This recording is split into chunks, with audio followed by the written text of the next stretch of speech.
There are new developments in Governor Gina Raimondo's controversial RhodeWorks proposal. A study on the revised plan is raising some red flags about how much tolling trucks will cost.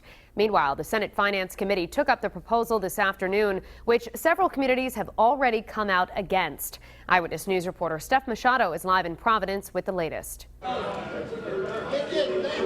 Well, we just stepped out of that hearing, which is still going on this evening. Behind me, we have some RhodeWorks supporters who are leaving the building. It's construction and labor workers who just had a demonstration in support of the RhodeWorks plan. But as we know, there's also plenty of opposition to it. Now, the bill itself was introduced to the Senate Finance Committee this afternoon. RIDOT Director Peter Alvidi made his big pitch. He laid out the proposal, a combination of $420 million in borrowing plus tolls on large commercial trucks. He says those trucks contribute to 70% of damage to roads and bridges, but only pitch in 19% of highway funds. He also explained there would be no toll booths, so no stopping. Instead, 14 electronic gantries that will register an easy pass at regular highway speeds. Of course, people on both sides of this fierce debate are here tonight. Labor unions in support and truckers opposed. It creates 6,000 jobs over the next 10 years. In an industry that's been decimated since the Great Recession of 2008. So this will be a big kickstart. It'll solve a bunch of problems. Unfortunately, the burden of RhodeWorks will fall right on the shoulders of Rhode Island businesses that have no choice but to travel within Rhode Island. Now, as it was introduced, the bill explicitly bans any tolls on cars. Rhode Island's Attorney General weighing in today, urging lawmakers to require a 2/3 supermajority, that's a 2/3 vote, if they want to change that ban on tolling cars in the future. Now, as I said, the hearing is still going on as we speak. Coming up new at 6, we'll have more details on the RhodeWorks plan and hear from RIDOT Director Alvidi. We're live with the Providence Mobile Newsroom. Steph Machado, Eyewitness News.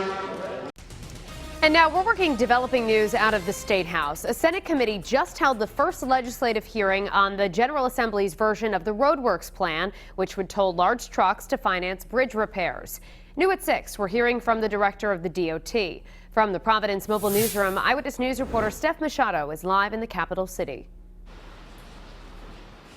Well, the hearing is still going on tonight inside with members of the public testifying. The new RhodeWorks bill still includes both borrowing and truck tolls. The argument is that those trucks cause most of the damage to roads and bridges but aren't contributing enough to the funds.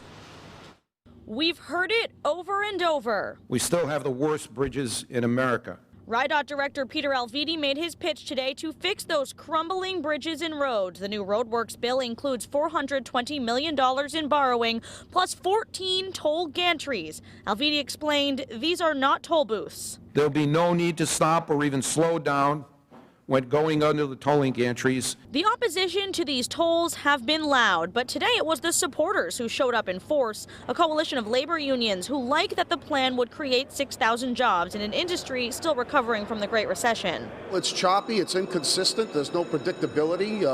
Guys are going longer and wider in between jobs. On the other side, truckers oppose the cost of tolls and say they'll just go around the gantries, which could mean the $45 million a year in revenue the state projects the tolls will bring might not happen. And when that revenue shortfall is realized, because the outer state trucks went around, unfortunately, the burden of RhodeWorks will fall right on the shoulders of the Rhode Island businesses. Now, for now, the bill explicitly bans any tolls on cars or smaller trucks. One senator is already proposing there should be a public referendum on tolls, and the Rhode Island Attorney General weighing in today, saying if lawmakers ever consider tolling cars, it should be by a 2/3 supermajority vote. We're live with the Providence Mobile Newsroom. Steph Machado, Eyewitness News.